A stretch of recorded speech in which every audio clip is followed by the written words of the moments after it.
The formal learning in the classroom setting, as you have pursued two courses outside India also, talk to us a little bit about how it it worked in the direction that you wanted to grow for. So I did 2 degrees. I did a jazz undergraduate degree in Scotland, and then I did a master's in contemporary improvisation at the New England Conservatory in Boston. The jazz degree it helped me get a skill set that I didn't have before then, which is understanding harmony. And I think jazz is one of those forms of music where there's a huge and great tradition behind it, but it also helps you understand almost all other musical genres in a way. It's like you kind of listen to something and you go, okay, these notes and these rhythms, and you can apply that in that way. And it helps you get comfortable with improvising on your instrument, reacting to different situations. But the course at NEC was really special because it was essentially a course that didn't have a fixed syllabus. Everyone who went there came from a completely different background. So they were songwriters, they were Korean gaegum players, they were opera singers, they were people who played just noise music in garage bands all their life, and they put everyone together, and the main emphasis was on ear training and critical thinking in music. So the first question that I was asked in school wasn't, oh, like, how do you play that note, or what are you thinking about when you do this? It was, what are the post-colonial implications of playing Indian classical music on the piano, which is a symbol of colonization? So it really made me think very hard about what I'm trying to do and break anything that I was doing before that to pieces, look at all of the pieces and say, is that needed, or is there enough substance behind the theory or like the concept behind this to keep working on it, which was super interesting and a very transformative time for me. But it was also funny because all of the things that were happening in that school were happening in their own way, a lot more subtly with my Guruji, with Vasavardhanji, where that was also a process of, when I was first learning Indian classical music, I used to just listen to records and watch YouTube videos and go, I think I figured it out, but then I was 13 or 14 and would make mistakes, and people would be like, come up after the concert and said, that was good, but make sure you never do that again, that's not allowed. And with Vasavardhanji, once I started learning, it was this really amazing process of don't ask any questions, but not in like a very serious disciplinary, just do what you're told kind of thing. It was more like, you'll learn through experience. I'll sing a line, you play it back. If I don't like how you played it, I'll sing it again. And each lesson would be like hours and hours, and you'd sit there, call and response, ask a question, he might answer it a year later. And it was like almost like without talking about the thing, you learn just through experience and developing your intuition for things. And I found that the results of that and the result of NEC, which was a lot of talking and discussing and arguing and battling and like referencing different things, they were all leading towards like the same thing, that I basically had to change my inspirations from people who were highly developed in their own field of the piano to people who had really carved a unique voice for themselves in any field, whether it was filmmaking or art or music, or like one of my inspirations ended up being like Le Corbusier in architecture. Why? Because he had this amazing project in Paris, which was, outside of Paris, but he was given the task of building kind of community housing, and he made a very radical design for it, where his whole idea was to improve the lives of the people who are living in it by making rooms designed only for one specific purpose. Like, he was so careful about, like, when you live in this house, you can only do this thing in that room, and you can only do this thing in that room. And that thought of attention to detail to how his work or his project is going to be received, which in architecture, like, function is bigger than form most of the time. But for him, everything had to be aesthetically pretty and also follow the function at the same time. And it became like a really big parallel for me for music, where I'm not going to compromise on what I think this music should do for me or how it makes me feel, but I also need to think about how it serves other people. Like, if you listen to my music, then what do you get out of it?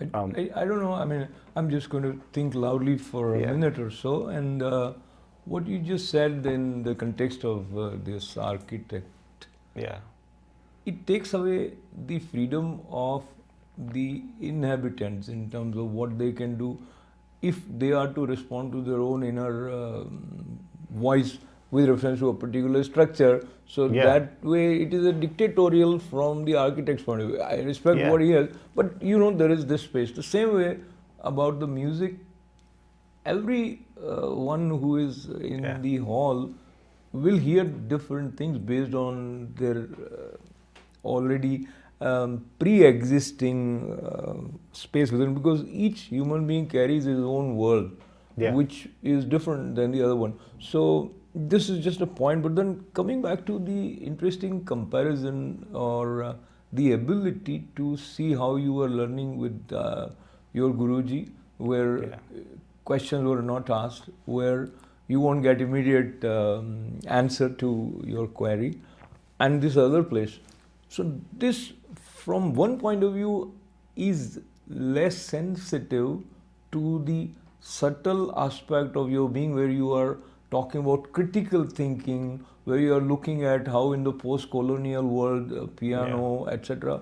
So as a musician, were you open to work with these questions, or they were kind of putting you off that, I mean, you know what I'm trying to say? I mean, actually, so first, with the Le Corbusier thing, the interesting thing was, the book that changed it for me was how the inhabitants of those houses went against his wishes and changed everything to suit themselves. I see. So it was this amazing thing of, you have to put in the intention. It's your responsibility as an artist to think about how your music comes across to other people, but also know exactly what you said, that it will be taken in different ways. Correct. It's a really interesting book released by MIT Press called Lived in Architecture, for anyone who's interested in And the name again? Lived in Architecture. By? I can't remember the person's name. He did it as a case study. MIT publication. Yeah. Okay. But coming back to the other question, it was hard. Like, it's hard to think about things that way and be asked those questions, where earlier I was like, I make music for music's sake. But the thing that I kind of realized is, I think all music has a much greater meaning if you look at it in terms of where it sits in society or where it sits in history. And like, I feel like one of the things why jazz was so great, because of what was happening in America in the 20s and the 30s and the 40s. And those were important questions for me to reflect on. And they weren't necessarily questions where you have a strong answer. Like see, the answer to the piano being a symbol of colonialism, it could be reclaiming the instrument from your own point and playing the instrument by my own rules. But actually that kind of led me to, there was an amazing example of Burmese pianists doing this, where there was Burmese pianists have a different intonation system. So they would retune pianos and do this. And there was a theater where every night they would alternate between a Burmese play and a Western movie being shown. Mm-hmm. And the Western pianist would get really angry because the Burmese pianists were like retuning the instrument every night, and then he'd have to come and fix it and do that. And this battle kind of kept growing until the Burmese pianist just came and ripped half of the notes out that they didn't use in their music, and the Western pianist couldn't play on it at all. And that's like the perfect example of someone taking this thing that's there as a symbol of like imposing another culture on it and completely taking it and making it their own, so it's unusable by the other thing, which was So, thinking loudly with you, in Indian context, the way I have seen, I don't know whether we grew up with that kind of consciousness, and there is so much assimilation. Yeah. Because even after British left, we had a lot of pianos in India, Yeah. and people were playing, and this was considered as a symbol of prestige. Or you have seen that in many Hindi films, though he might not actually be playing it, but Yeah. he was shown playing Yeah. it. Yeah. I mean, that's why it's new. It's like the way that things Indian people viewed the piano, or the way that I viewed the piano, was this huge, big, powerful thing. And then I was playing Raj Kapoor ji's like songs from his movies, and his movies featured a lot of piano because he loved the piano, and that's how I'd always thought of it, as a symbol of like, it's almost like a symbol of like high class and things. Absolutely. But then you come over here and the piano is one of those instruments that's as at home in a really rundown, beat up bar on the side of a highway somewhere over here, and as at home in like an opera or something like that, or like what's supposed to be like the highest like form of art. And it's one of those instruments that really kind of like can be found at every single level of those things. And for me, it was, one, hearing about questions like this is, how do I relate to the instrument in that way? So talking about your relationship with instrument and the places where you have played, and I've seen some of the images where you are playing at some historical buildings, or maybe some fort, on the top of a fort, etc. How is that for you in terms of the experience of creating music? And I'm sure some of these places probably were used for recording purpose, because the acoustic in the open space would not be as suitable for piano. Yeah, I mean, it depends on the place. There's some open spaces where you don't get a lot of resonance, but it's just like background noise is part of the music. Like, and the way that I would play when you can hear birds chirping. Like, there was one concert I did in the Netherlands where they had a floating stage it was at Transcendental Meditation Center, and they built a stage over the lake. And the second I started, all of these frogs started like croaking, and for like 2 minutes it was kind of distracting me. And then the whole thing with Indian music is like, you can't just come in and play what you prepared. You have to like try and really tune into what is right at that moment and let the rag lead you to where you're going. And the frogs seemed like they were part of where I had to be at that moment, so I ended up like really listening to them and pausing in between, let them respond and then do their thing. But beautiful. And that's probably like one of the really special things about Indian classical music, is just you listen to all of these like old recordings of like Sina Daga brothers and all. You hear cars honking, you hear people talking, you hear them like pause for a minute or two, like have a little conversation with the pakhavish player, and then you start off again. There's this like amazing sense of like flow and no like rigidity. Like the rules are rigid, the tradition is strict, there's all of these things, but within that you go so deep inside it that it's just free. And there's like, you're so in tune with the music that you can take those things and get right back into it. So there are very few occasions when one get to sit with someone like Utsav Lal, who has such a wide range of experience and call that creativity or innovation in music, and also understanding of jazz as well as Indian classical music. So I'm tempted to ask you, when you compare within you as a creative being, the influences which jazz have, or which you get from different ragas, do they sort of merge somewhere, or they go their different path? I mean, they definitely merge, and everything informs each other, but you have to be like conscious of, when you're playing within a tradition, to play within that thing, and if you're not playing within the tradition, then let the other influences come in. Otherwise, very, very carefully let a jazz influence come in within the confines of, say, Rag Behag.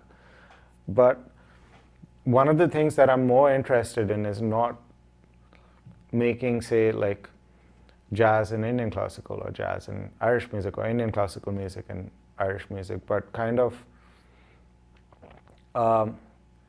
a new, like starting off new pathways that are informed by studying these two things simultaneously and knowing them. So kind of something that is like respectful of its parents, but is independent on its own.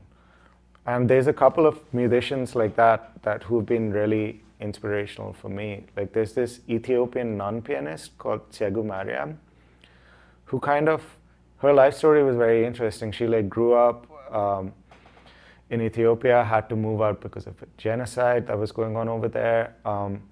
Learned classical piano, Chopin in particular, when she was young, and then lived in all of these different places in Jerusalem, different parts of Africa, and then finally went back to Ethiopia and was in a monastery for 10, 15 years in isolation from most of the big cities. And there was an upright piano over there, so she started playing again. And hearing the music in the villages over there, somehow Chopin started changing. She started writing her own compositions that were influenced by Chopin, but then had these African kind of musical ideas in there and form. And towards the end of her life, Ethiopiques released an album of what she'd been playing. And it's amazing because you hear the different influences coming in, but what she made is like greater than the sum of its parts. It's its own thing. It's completely true to her life and her experiences. And there's nothing else that sounds like it, which is a perfect kind of, like, I really love finding little things like that where someone's not only studied these different things, but it assimilates. And for that, you need time and patience, and you need to let things like cook for a long time and bubble slowly. So talking about Utsav Lal as a composer and the initial vision artistically that you had of creating your own music, where that led you, and what is the, if we say, creative process of coming up with something new which would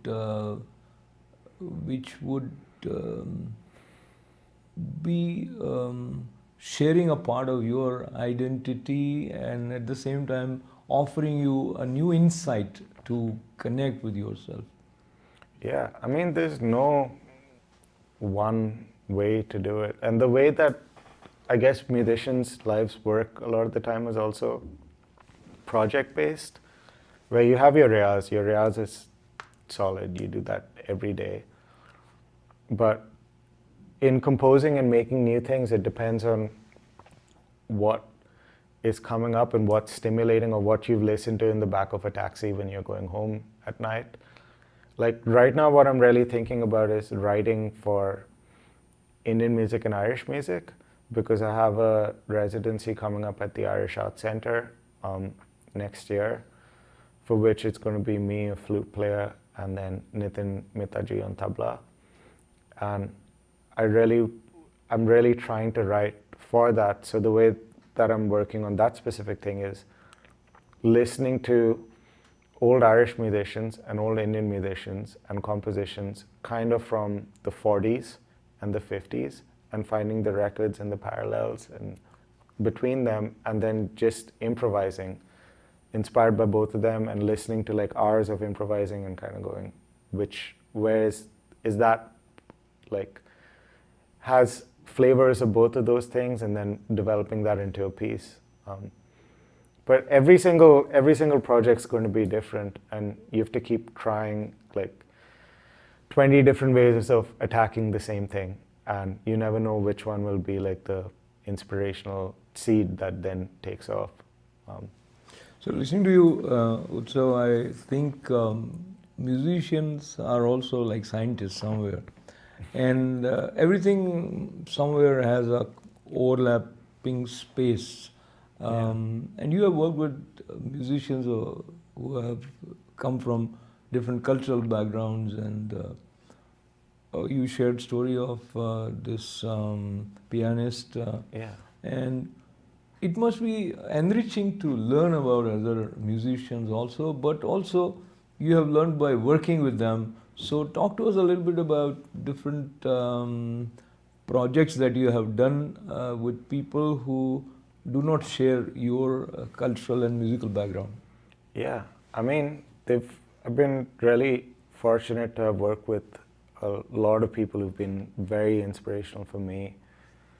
Like, I got a chance to work with Martin Hayes and Dennis Cahill, who are Irish musicians that I first heard about when I was 14. And I was in high school in Dublin. I lived over there. And only in, 2014, they were visiting India, and I kind of called up and said, I would love to pick them up from the airport and take them around because they're idols of mine. Can I just be there and hang out? Like, happy to help. And they're like, we're looking for collaborators, and since you play Irish music and Indian music, why don't you come and join? And that was amazing, and that led to this like long relationship with them of going to Ireland, playing some festivals. We played here in New York a few times, and that was a really, really special connection. I've also had a chance to play with a lot of Indian classical musicians who come from different kind of backgrounds, or like with Rakesh Chaurasia ji and with Talveen Singh ji, which was really interesting because we played a pure classical set, but you can really hear how his work in electronic music has influenced his tabla playing, and how many different people that he's collaborated with, how that kind of all comes together. And then playing with, I've been playing a lot with Winifred Horan, who was an Irish fiddle player in the group Solace, which are probably like one of the biggest Irish music bands for 20 or 30 years. And we actually just made an album together, which is super exciting. I made another album with this fiddle player called Chris Overholzer actually 2 days ago, which I'm also, it's Irish music, but taking the processes of Indian music in it. So we play the Irish music kind of almost like a drone, and the tunes for a very long time and let them develop. So it's almost like each composition is treated like a rug, where you highlight different parts of that composition while playing it very patiently for a long time.